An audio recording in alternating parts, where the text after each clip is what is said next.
नमस्कार दोस्तों, सभी का स्वागत है चार्ट मोजो की नई वीडियो में। और आज के सेशन के अंदर एक वॉलेटिलिटी बनी, ऊपर के साइड ब्रेकआउट मिला, नीचे फिर ब्रेकडाउन मिल गया। तो यहाँ पे अगर मैं छोटे टाइम फ्रेम में जाऊंगा तो 15 मिनट के चार्ट पे असेंडिंग ट्रायंगल का ब्रेकआउट देखने मिला। कल इसके बारे में डिस्कस कर रहे थे। ब्रेकआउट देखने मिला, एक बार साइडवेज हुआ, फिर एक अप मूव की कंटिन्यू ट्राई कर रहा था लेकिन फेल हुआ और बहुत ही क्विक ब्रेकडाउन वाली मूव बनी। फिर अब यहाँ पे इंपॉर्टेंट क्या था, अगर कोई भी यहाँ पे ब्रेकआउट प्ले कर रहा था तो कॉस्ट का लगभग, क्योंकि यहाँ पे ब्रेकआउट के बाद लगभग 40-50 पॉइंट्स ऊपर गया था, तो ऑब्वियसली लोगों ने अपने कॉस्ट पे एसएल शिफ्ट किए होंगे। लेकिन मेजर जो ट्रैप हुए जो ब्रेकआउट के बाद, वो इस राइजिंग सपोर्ट लाइन इसके ब्रीच होने के बाद आई थिंक काफी ज्यादा पैनिक एक बार हुआ मार्केट के अंदर, क्योंकि ये एक इंपॉर्टेंट लेवल था। सुबह हम इसी लाइन पे सपोर्ट लिए थे, हम देख सकते हैं यहाँ पे, और ये लाइन प्रोटेक्ट हुई। इसके बाद जब ये ब्रीच हुई तो ये आपको फॉलो अप एक्शन देखने मिल गया। सो ऊपर के साइड ब्रेकआउट, नीचे के साइड ब्रेक डाउन, लेकिन बंद हुए हम sideways he, in the sense कि जहां पे खुले थे उसके आसपास ही हम बंद हो गए। तो इसलिए डेली चार्ट पे हमें ये स्पिनिंग टॉप का एक बिहेवियर देखने मिलता है। इसको लॉन्ग लेग डोजी भी बोल सकते हो, बट डोजी के अंदर बॉडी छोटी होती है, सो स्पिनिंग टॉप कह देंगे इसको। तो किधर कहीं ना कहीं एक इंडिसाइसिवनेस है, और वो मेजरली डाउ के अंदर अभी अगर चार्ट देखेंगे और खासकर यूएस का जो इवेंट है उसके कारण है। तो डाउ फिलहाल हमें थोड़ा बहुत नेगेटिव दिखाई दे रहा है, लेकिन एक्चुअल मूव हमें 11:30 के बाद देखने मिलेगी डाउ के अंदर, जहां पे फेड रेट के अनाउंसमेंट आ जाएंगे। अब यहाँ पे 25 बेसिस और 50 बेसिस पॉइंट पे एक अगेन डिबेट है कि कितना कट होगा, लेकिन हमें क्या करना है, हमें ओपनिंग का अब इंतजार करना है कल, और ओपनिंग पे ही कुछ व्यू बनेगा, क्योंकि मूव जो है वो यहाँ पे एक्सट्रीम बन सकती है। क्योंकि डाउ ने भी, अगर आप ये चार्ट स्ट्रक्चर देखोगे तो मैं आपको समझाता हूं, ये एक इनवर्स एचएनएस टाइप चार्ट स्ट्रक्चर है। या फिर अगर किसी को इसको ओमिट भी करना है तो आप यहाँ पे एक लाइन बना के, जस्ट अ सेकेंड, तो यहाँ पे अगर एक आप स्ट्रेट लाइन खींचेंगे तो एक सीएनएच टाइप स्ट्रक्चर भी ये आपको दिखाई देगा। सेकेंड चीज, यहाँ पे अगर स्ट्रक्चर क्लियर नहीं है तो हम एसएनपी पे जाके देखते हैं, और S&P 500 का अगर हम चार्ट देखेंगे तो यहाँ पे कप एंड हैंडल आपको क्लियरली विजिबल रहेगा और सिमेट्री भी सही है यहाँ पे। सो अगर कुछ नेगेटिव नहीं निकलता और जो भी डाउ की फिर कमेंट्री आती है, मार्केट, यूएस के मार्केट पॉजिटिव लेते हैं, तो एक काफी बड़ा ब्रेकआउट है ऑन द लाइन। तो यहाँ पे हम देख सकते हैं कप एंड हैंडल का प्रॉपर एक S&P 500 पे ब्रेकआउट देखने मिल सकता है। सो इसका मतलब पॉजिटिव आएगा तो एक बड़ा ब्रेकआउट बनेगा, और नेगेटिव आया तो भी हम वापस फिर एक बार 40,600 के आसपास जा सकते हैं। तो 40,500 या 40,000 के रेंज एक बार टेस्ट हो जाएगी अगर ज्यादा कुछ नेगेटिव निकल के आएगा। तो उस बीच निफ्टी भी वाइल्ड स्विंग दे सकता है, और निफ्टी का अब अगर हम लेवल की बात करें तो एक बार इसको डिलीट कर देते, जो असेंडिंग ट्रायंगल था अब उसका इंपॉर्टेंस खत्म हो गया है। अब यहाँ पे 25,500 इंपॉर्टेंट लेवल बनेगा, और क्योंकि इवेंट है तो कल मार्केट गैप अप के साथ ही खुलेंगे या गैप डाउन के साथ खुलेंगे, जैसे भी मार्केट फैक्टर करे नए डेवलपमेंट को। तो 25,500 के ऊपर आई थिंक लॉन्ग अपॉर्चुनिटी बनेगी, और नीचे के साइड आज का लो इंपॉर्टेंट हो जाता है। तो जैसे ही आज का लो ब्रीच होगा नीचे के साइड, तो फिर एक बार मूव बन सकती है। तो 25,000 275 का एक बार हम लेवल नीचे के साइड का मार्क कर सकते हैं। तो आज का हाई और लो काफी इंपॉर्टेंट है, लेकिन अब मार्केट क्या करेगा, गैप अप या गैप डाउन देके एक बार कोशिश करेगा। और यहाँ पे अगर गैप डाउन होता है तो 25,200 के नीचे का गैप डाउन थोड़ा नेगेटिव होगा, और हम कहां तक फिर एक बार अटेम्प्ट करेंगे निफ्टी के ऊपर। तो ये जो रेजिस्टेंस लाइन है, इसको अगर मैं ड्रैग करूं तो कल अगर गैप डाउन मिलेगा हमें, तो 24,900 टू 25,000 के इस रेंज में हम आ सकते हैं गैप डाउन के कंटिन्यूएशन के मूव के बाद। और ऊपर में अगर गैप अप मिला तो फिर 25,750 का जो एक बार लेवल है वो एक बार देखने मिलना चाहिए। लेकिन गैप अप और गैप डाउन हमें दूसरे एक सिनेरियो में भी देखने मिल सकता है, जहां पे डाउ साइडवेज में जाके बंद हो जाए वॉलेटिलिटी दिखा के, लेकिन निफ्टी जो है स्टार्टिंग में गैप अप दे लेकिन फिर नीचे आ जाए। तो उस चीज से बचने के लिए आई थिंक स्टार्टिंग के 15 मिनट हमें वॉच करने चाहिए।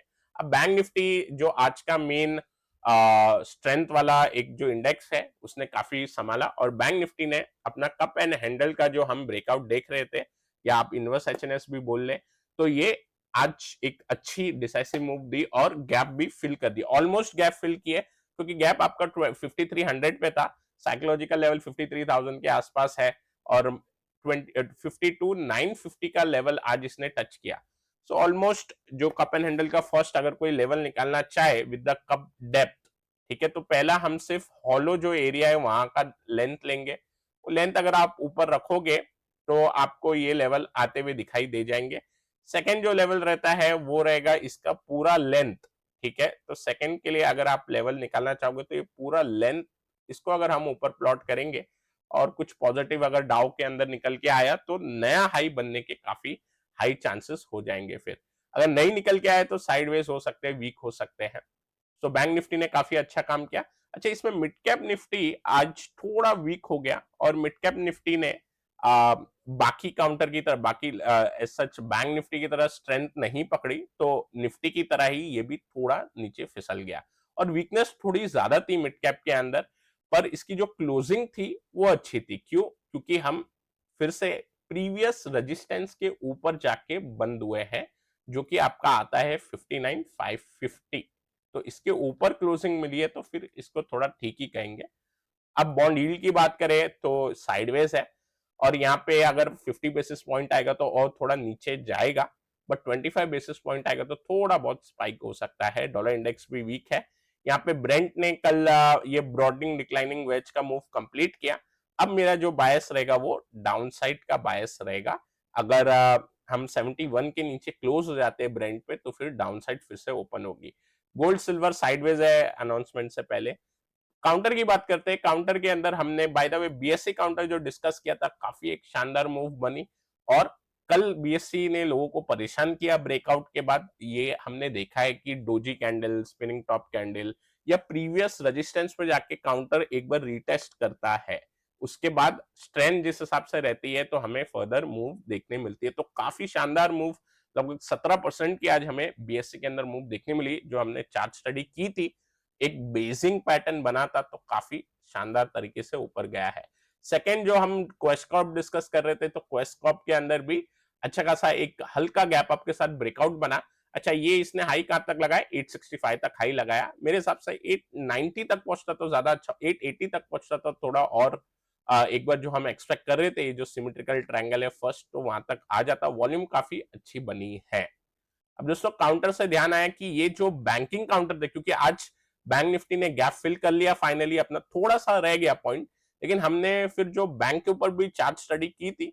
अगर हम बैंक की चार्ट स्टडी की बात करें तो श्रीराम फाइनेंस एक हमने चार्ट स्टडी की थी, breakout soon, cup and handle continuation pattern, और इसने भी अपना काम अच्छा किया। और यहाँ पे हम देख सकते हैं, इसको एक्चुअली हमने डिस्कस किया था, जहां तक मेरे को ध्यान है, इस दिन पे 9 अगस्त या 10-12 अगस्त के वीडियो में हमने डिस्कस किया था इस पैटर्न को। और ब्रेकआउट सून हमने लिखा था, मतलब ब्रेकआउट होने से पहले हम एक बार अंदाज लगा रहे थे कि इसमें ब्रेकआउट हो सकता है। ब्रेकआउट बना, और ब्रेकआउट के बाद अच्छी खासी मूव बनी। तो इसके अंदर भी अगर आप डेप्थ देखोगे, तो डेप्थ से अगर हम पूरा जो सेकंड लेवल भी है, तो लगभग आज जैसे ही बैंक निफ्टी ने गैप फिल किया, इसने भी अपना काम कर दिया। उसके बाद एक और काउंटर हम देख रहे थे, यस, चोला फाइनेंस बैंक के अंदर हम देख रहे थे फाइनेंस साइड से। तो यहाँ पे भी एक ब्रॉडनिंग डिक्लाइनिंग वेज का अगर मैं टारगेट निकालना चाहूँ, तो यहाँ पे विथ को हम ऊपर रख देंगे। सो ऑलमोस्ट 80-85% तक पहुंच गया गैप फिल, जब बैंक निफ्टी काफी नियर था। सो बैंक्स ने अच्छा खासा एक बार परफॉर्मेंस दिखाया है। अभी यहाँ पे आज आईटी वीक हो गया, और आईटी के अंदर हमने विप्रो एक बार स्टडी किया था कप एंड हैंडल पे। ये सारे हमने कंटिन्यूएशन टाइप पैटर्न पे स्टडी किए थे। विप्रो का कप एंड हैंडल उतना अच्छा नहीं गया, मतलब ब्रेकआउट बना, ब्रेकआउट के बाद थोड़ा फिर ये नीचे आया। हालांकि ये लेवल प्रोटेक्टेड थे स्विंग लो 511 के, बट उसके बाद जो अप मूव बनी, गैप फिल किया इसने, और फिर थोड़ा साइडवेज हो गया। तो हालांकि यहाँ पे ब्रेकआउट पे हम यहाँ पे गैप फिल एक्सपेक्ट कर रहे थे, थोड़ा नीचे गया, फिर ऊपर जाके आ गया।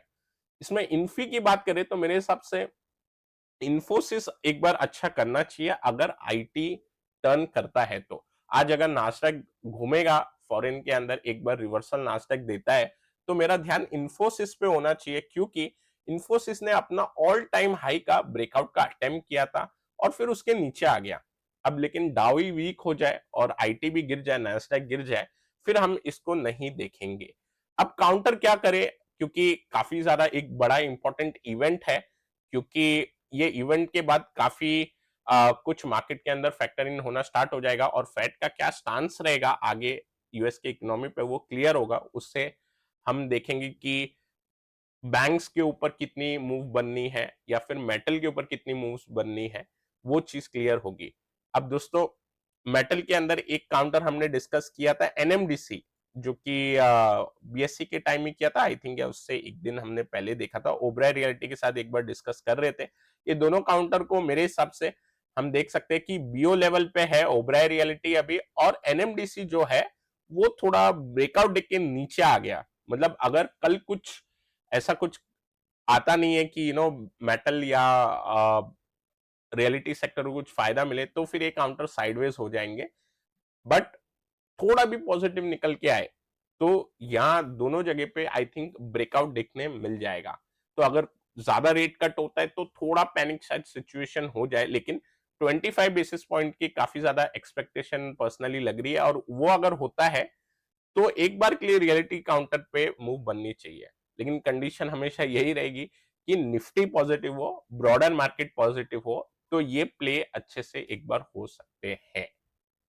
आई होप दोस्तों ये वीडियो पसंद आया हो। पसंद आया तो लाइक करें, नए हमारे चैनल पे सब्सक्राइब करना ना भूले। Till then take care, I will meet you in the next video.